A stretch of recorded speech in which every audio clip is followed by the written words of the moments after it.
All right, folks, we got Dylan Janzen in the house. Welcome to the Alliance Group podcast. We've got an awesome guest today, Dylan Janzen, all the way from sunny Nebraska. Sunny, not this time of year. No, Getting a little chilly in Nebraska around November time.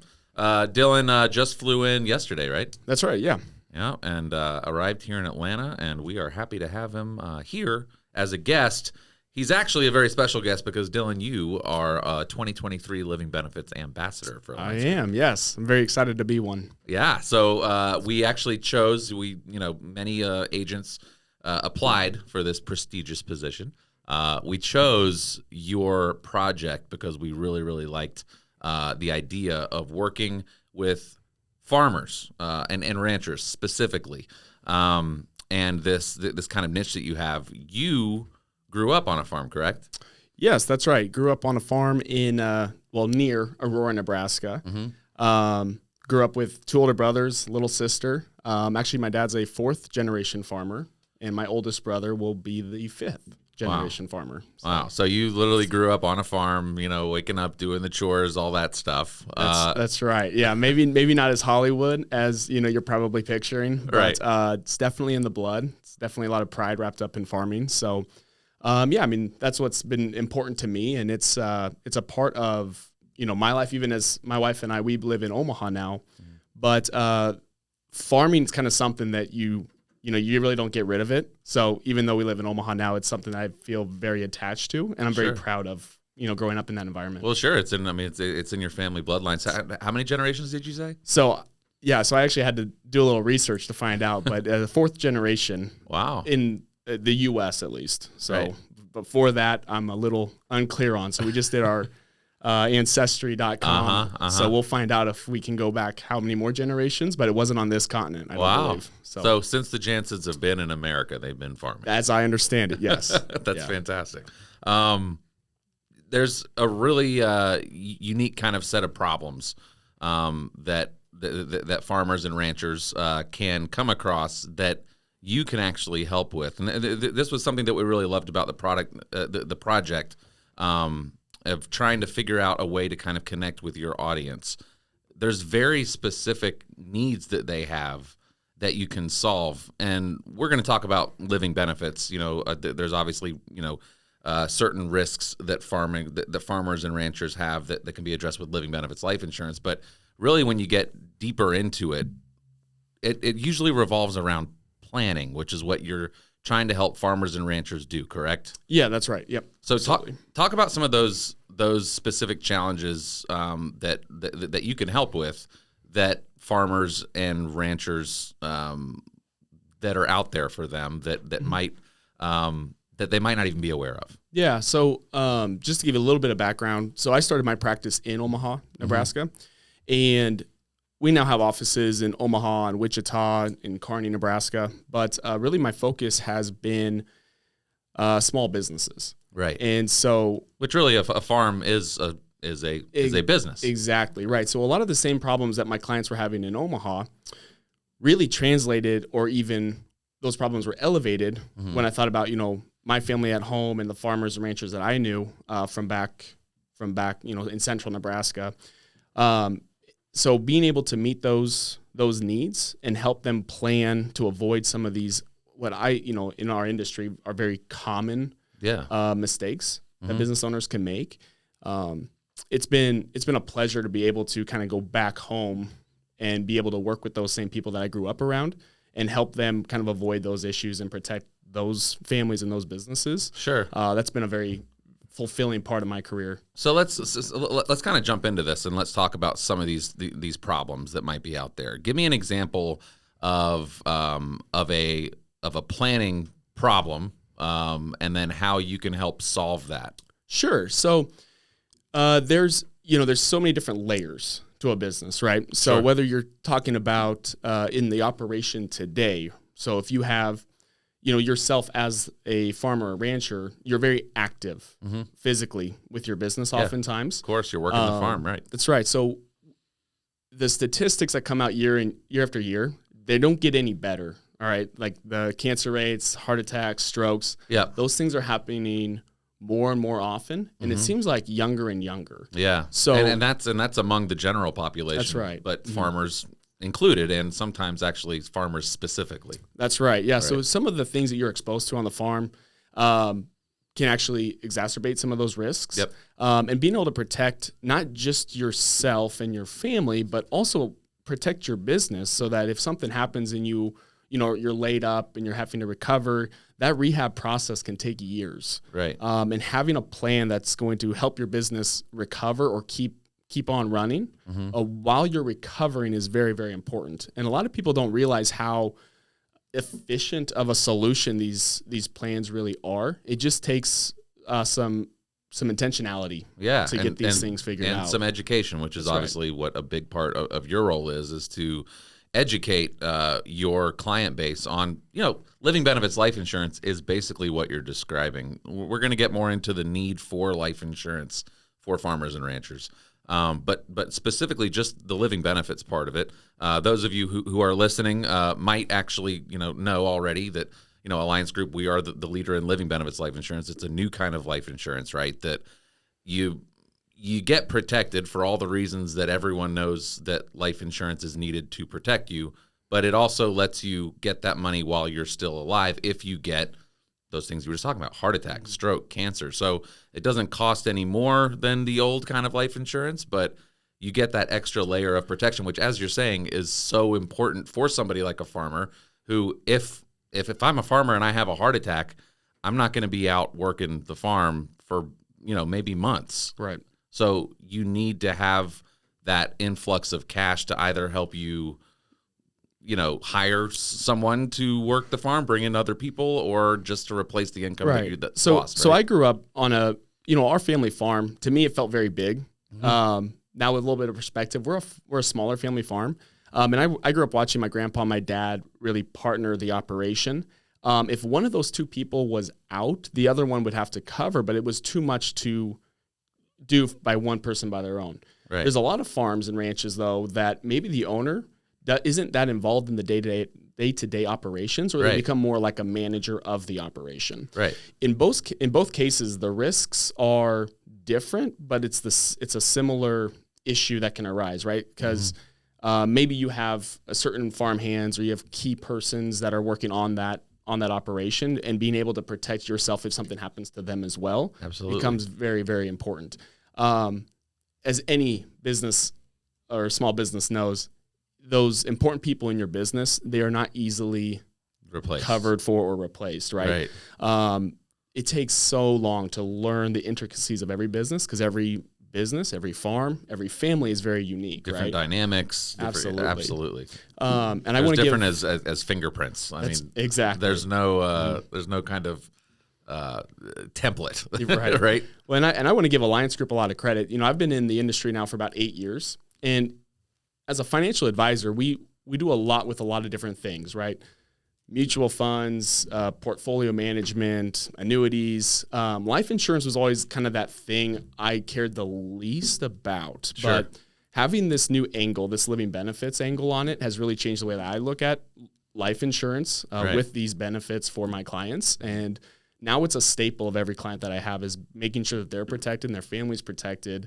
I always say a good retirement plan should have some guarantees. Every good business plan should have some guarantees. Absolutely. And we're able to do that with these types of benefits. Right. So you have obviously the life insurance, the living benefits as something that can definitely, that's low-hanging fruit that I think every business owner needs, but especially farmers and ranchers.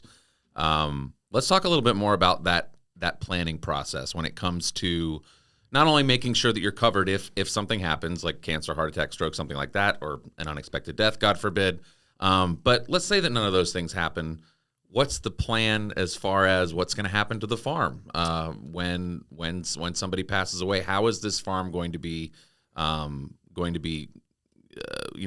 on to the next generation in a way that is financially efficient and tax efficient, and also that kind of takes into account the family dynamics that you were just referring to, and doesn't alienate anybody or create any strife within the family? These are all things that that you specialize in and that you can help with, right, Dylan? So, and I think I bring a pretty special perspective.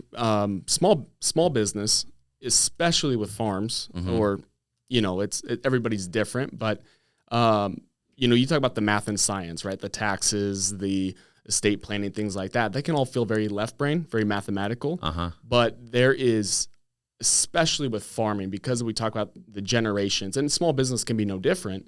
Generations of people owning this business and how it's been passed through the family, it becomes very emotional at the same time. Yeah, of course. So navigating those family dynamics when you have, a farm as it passes through generations, there become more and more hands that are involved, and making sure that you protect those relationships by doing that planning so that you don't have any rough breakups and ugly transitions that can actually tear apart the business or the farm altogether, or the family, right? Exactly, which is what you don't want. I mean, we were talking about this before we got into the podcast booth here, and you take that example of you have a farmer who has, let's say, 2 sons and a daughter, and you got 2 of them who are really interested in working the farm. They love it. They want to take over and continue the farm, and then you've got one son who isn't that interested in doing that. He wants to do something else. You have to make sure that you plan properly for that situation. Can you kind of walk us through some of the dynamics that you have to be thinking about in that scenario? Yeah, and the scenario that you laid out talks about 3 different kids, but really it's so hard to talk in generalities about something that is so unique to family, right? Sure. But we want to even talk about discussing how do you, if you have a child who is maybe more of a free spirit and wants to, go to Paris and make art or something, right? Wants to pursue their musical career or something that, is just a little more artistic, maybe a little less dependable. Sure. Being able to protect your kids even from each other, and maybe even from being in a position where they are unprepared to manage the type of assets or resources that they're going to be handed off or left with. Right. So in that scenario, you've got 3 kids. You might say, well, just split it 3 ways. But the kid who wants to go to Paris and pursue a music career. And splitting it 3 ways, as simple of a solution as that may sound, that means very different things. You can split ownership rights. You can split, a dollar amount of resource. So you might split up the resources, but it's in equal sections. Or, kind of my favorite approach is really taking this on an individual by individual basis when you are looking at an estate plan or a transition, is looking at each child and say, what's best for this child? Right. And just finding what feels equal to you, because it's your decision, right? You don't want to be handcuffed to any, typically this is what we see. Sure. I like to encourage people to throw typical out the window and do what's right for you. Right. The reason you have a planner is because you don't have to worry about what typically people do. We're going to help you figure out what you and your family want to do. And especially you. And that takes planning. It takes working with professionals. It takes, working with, I always prefer working with good local attorneys that have history in your area and they kind of understand some of these dynamics. Working with good CPAs, working with a good financial planner, just to make sure you have all your bases covered. I'm a very growth-minded person, and I was very much raised that way by my folks. So looking at how we can improve every single year, every single step. When you look at a good legacy plan or a good estate plan, I like to follow the rule, always leave things better than how you found it. Exactly. And being able to prepare whoever that next generation is, right? If it is family, great. If it's somebody else, that's great too. But making sure that whoever is taking care of it cares about it. Right. Because it's small business, farm, ranch, it really doesn't matter. You're going to have an emotional attachment to that business. Of course. And making sure that feels right. We talk a lot of math and science in this industry, but paying very close attention to the heart and what the heart wants, I think is very, very important, because a good plan is going to meet the needs of both, mind and heart. And these things can be so complicated. And part of what you do is you help to kind of simplify it to where everyone can understand, this is what we're putting in place. You said this, so this is what we're going to do. And just kind of being able to kind of sort through all of this, the financial aspect, the ownership aspect, the tax aspect, and the family dynamic kind of relationship aspect. And I right? think a lot of resistance that I see about people who don't want to plan is I think there's a lot of fear that people think that a plan means that it's in stone, it's stuck, right? Like we have to make these decisions too soon and we don't like what we have.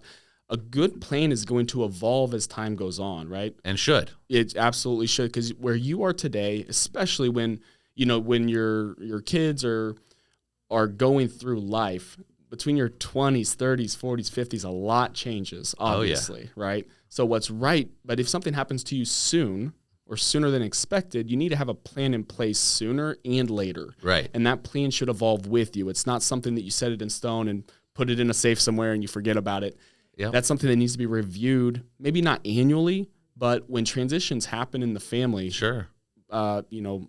Marriages, divorces, new members of the family or adoptions, things like that, you got to take those things into account and make sure that your plan is up to date. No, it's funny that you're talking about this. Literally this morning before we left the house, for some reason or another, my wife and I were talking about our estate plan, and we were saying we did take the step of setting one up.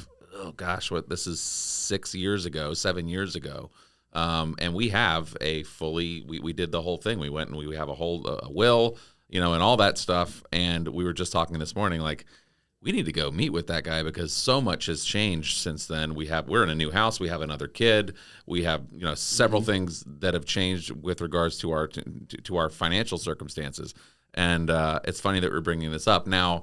To your point, we need to go and get in touch with our estate planning guy immediately because we need to update a lot of things. However, having the current plan that we have, while not ideal, is much better than if we had no plan in place. Right. So you do need to update these things as you go on, but the number one most important thing is get a plan in place. Right. And then it absolutely can change and should evolve throughout the years, but having something in place is always better. 100% of the time. Life moves very fast, and it seems to move faster as we get older, right? Yep. But it's, as soon as you start a business or you get married, typically you need to go ahead and lay that foundation, right? Because you can always build on your foundation as things do become more complicated and as maybe, your business does better and resources increase and more people are involved in the family, you have kids, then kids get married and then they have kids and things just get more complicated. But laying a good foundation, it's not that you have to swipe it off the table and start over every time there's a change. Right. It just means you want to lay a foundation that you can start from and then we can build up as time goes on. Absolutely. It's really important stuff. So, Dylan, we've been kind of talking this whole time, and obviously I've been bringing in farmers and ranchers because this is the kind of that is your specialty. That is where you're from. Those are your people. And obviously you have, kind of a specialized background that helps you help them. But this works for all business owners. We were kind of talking with any of your conversations that you're having, you can almost substitute the word farm or ranch for business, and these same principles apply, right? So it's not just farmers and ranchers that could and should be reaching out to you and utilizing your services, because any small business owner could benefit from your service. Absolutely. And I mean, I don't think this is any secret that there are way fewer farmers today than there were even, 10 or 20 years ago. Really what we're seeing is a lot of the small family farms are getting gobbled up by the more industrial farmers and things like that, especially on a nationwide scale. Now, where I'm from, it's mostly still small family farms in that area, but those are the trends that we see across the country. Some of the scary statistics that we see, or not, maybe scary is a little dramatic, but things that make me sad because of the values that I had from growing up in the family farm, is if you look from a person, call them grandfather to son, or grandfather to daughter, grandfather to daughter or granddaughter, right? 2 generations, you see a 90% turnover of family businesses.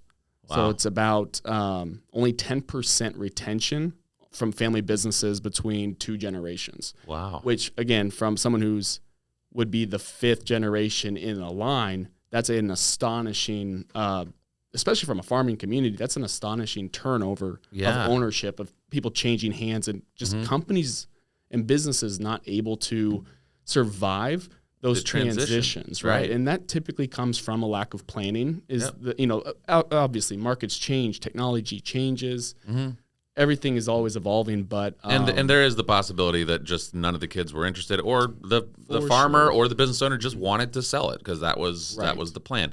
But you have to think, especially in farming, that's not going to be the majority of the cases. Usually, It's- these are family.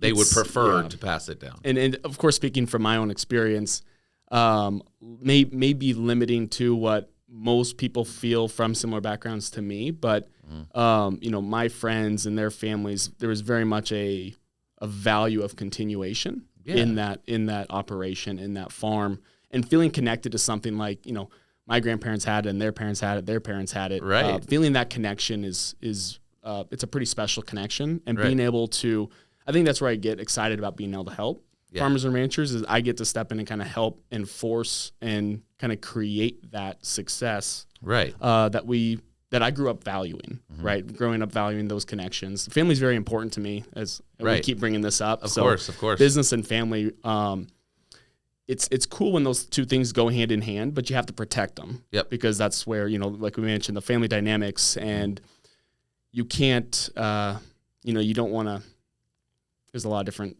a lot of ways to skin a cat or whatever you want to say, but people don't necessarily want to stay in that field, in that industry, but it's special when they do. Right. And so if they're going to, let's make sure that that's that the family can support that person with an attitude of, gratitude and excitement, and that there's not this ugly tearing apart of the family fabric. We were also talking about this going in. It doesn't always have to be financially equal.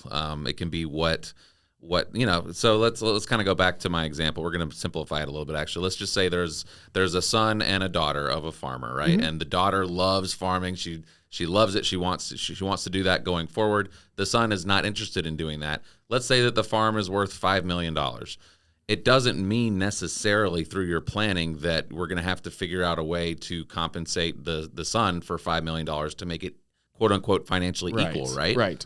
Because the son might be perfectly happy saying, look, if you give me $1 million, she can have the farm. That will be totally fine. I will feel happy with that. So that's the kind of you have to kind of get in there and learn the dynamics. Equalization plans, and I hesitate to even use, I don't want to use any words that spin people into a political type narrative, but equal doesn't necessarily mean equity as far as when you're trying to make sure everyone's taken care of in these terms, right? So you betcha there's going to be some people that look at things and they want dollar for dollar, but as the decision maker and as the person working with your team and working with your planners, you got to find the solution that's going to work the best for you. Right. And it's probably impossible to make everybody happy. Right. But I know one example was within the plan that we had built. Part of it was if there was anybody who tried to break out of the barriers of that trust, then they would forfeit the entire trust itself. So it was more like hey, this is the deal. Right. So you either take it, leave it. Doesn't really matter how you feel about it. Right. Every family's going to be different, right? But making sure, I very much value flexibility in a plan. We mentioned how planning needs to evolve with time, but also bringing in flexibility, making sure you're thinking about different variables that seen or unseen that might. And this is all your specialty. Right. These are all the things that you kind of help people figure out. Real quick, Dylan, let's talk a little bit about the potential negatives of not planning. Right? What we've talked through several examples. What might be the dangers that someone is risking if they just don't do any planning at all and just never really think about these things and just say, hey, things will work themselves out. Right. So basically, I tend to categorize planning and solutions for, what kind of plan do we have for today during for the client's working time on the operation, and how do we make sure that goes as smoothly as possible. Right. And then there's also planning for a transition. Right. So those two things kind of fall into two different camps. Working with lack of planning for someone who's currently in the business and operating the business. Look at some kind of income, ensure your income is kind of a quotable way to look at it, where if you become sick or hurt, you're able to back yourself up or back your operation up with enough money that you can either hire financial someone. Products. That's right. Yep. So with living benefits, you can actually build a plan where if you do get sick from a critical illness, or you get hurt, or you become unable to complete 2 of the 6 activities of daily living, basically become disabled, then you can actually access from a pool of money tax-free to kind of keep your business up and running, or to provide income for you and your family. This is the immediate protection. This is protecting your business as you're working it. That's right. Yep. Absolutely. So you can really take a lot of the what ifs out of your day-to-day, month-to-month, year-to-year by having one of these simple plans in place.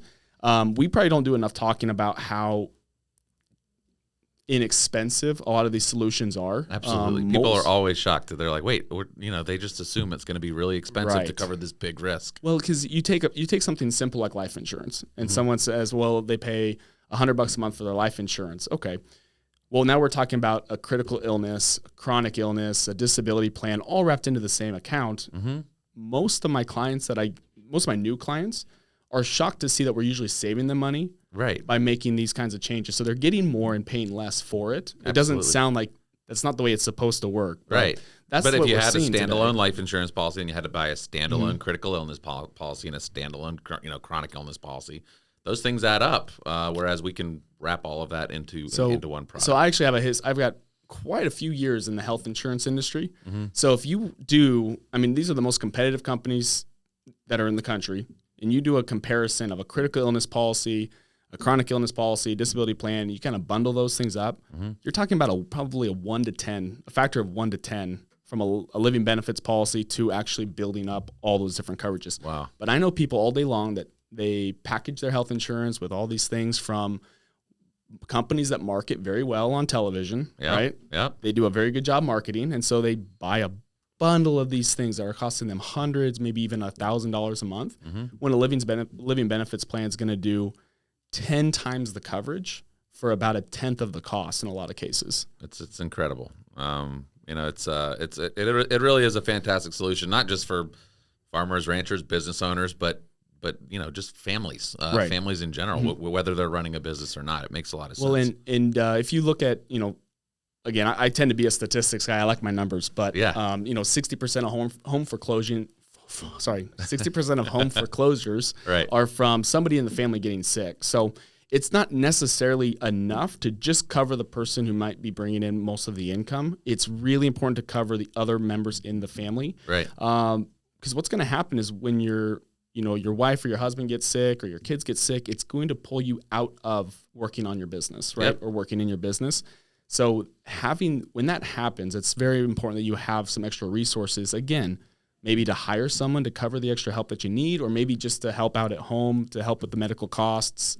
Every situation is different, but understanding how, when those things happen, really the math and science goes out the window, and it's really just about doing the right thing for your family, right? So being prepared, again, back to planning, to make sure that you have a plan in place, we can ensure the success of your operation. I see a lot of times someone, if they get pulled out of the business for 6 months, it's almost like starting over. Yeah. So the difference can be, hey, returning to your business as it was, or even better. Yeah. Or having to restart.